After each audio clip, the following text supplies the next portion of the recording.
तो यहाँ पर हमें इस इंटीग्रेशन का ऑर्डर ऑफ इंटीग्रेशन चेंज करना है और ऑर्डर ऑफ इंटीग्रेशन चेंज करते वक्त आपको किन चीज़ों का ध्यान रखना है वो यहाँ पर देख लीजिए। तो यहाँ पर जो फंक्शन दे रखा है वो दे रखा है आपको x से square root 2 minus x square और इंटीग्रेंड फंक्शन है x y f of x y. इसको फर्स्ट में y के रेस्पेक्ट में किया गया है और फिर x के, और x की जो लिमिट है वो 0 से 1। तो जब भी हम ऑर्डर ऑफ इंटीग्रेशन चेंज करते हैं उसके लिए हमें चाहिए रीजन ऑफ इंटीग्रेशन कि हमारा रीजन ऑफ इंटीग्रेशन क्या है। रीजन ऑफ इंटीग्रेशन के लिए आपको सबसे पहले लिमिट देखनी होगी। तो y इक्वल्स टू एक्स और y equals to square root of 2 minus x square, इसको मैं लिख सकता हूँ y square plus x square equals to 2। यानी कि ये एक सर्कल है, अपर हाफ सर्कल, क्योंकि y की जो लिमिट्स हैं, y जो है वो पॉजिटिव है, तो ये आपका अपर हाफ सर्कल हो गया है। ये मान लीजिए आपका एक्स वाई कोऑर्डिनेट सिस्टम है और y इक्वल्स टू एक्स, आपकी ये लाइन हो गई y इक्वल्स टू एक्स, और x की जो लिमिट है वो 0 से 1 तक जा रही है। यानी कि ये कर्व, दो कर्व हो गए, सर्कल और लाइन, और x इक्वल्स टू 0 और x इक्वल्स टू 1, ये वाली लाइन होगी x इक्वल्स टू 1। तो ये वाला आपका रीजन हो जाएगा।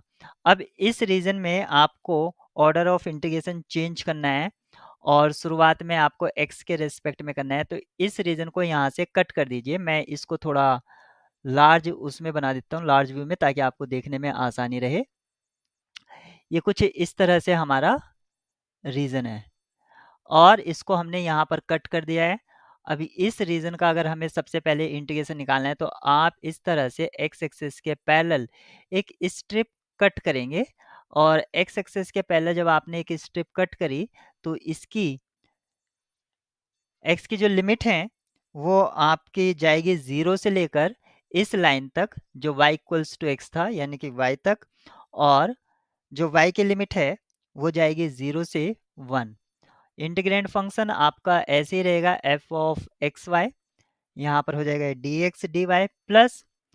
अब आप सेकेंड रीजन में देखेंगे, यहाँ पर एक स्टेप कंसिडर करेंगे तो ये इस लाइन से, यानी कि वाई एक्सिस से, और आपका जाएगी सर्कल के पार्ट तक।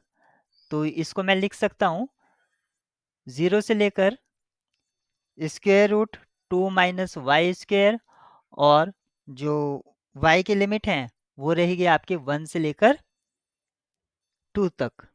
Same f x y d x d y. अब आप देख लीजिए कि किस ऑप्शन से ये मैच कर रहा है। तो आप यहाँ पर देखिए ऑप्शन डी, 0 से y f x y d x, और y की जो लिमिट है 0 से 1, तो ये मैच कर रहा है हमारा ऑप्शन डी।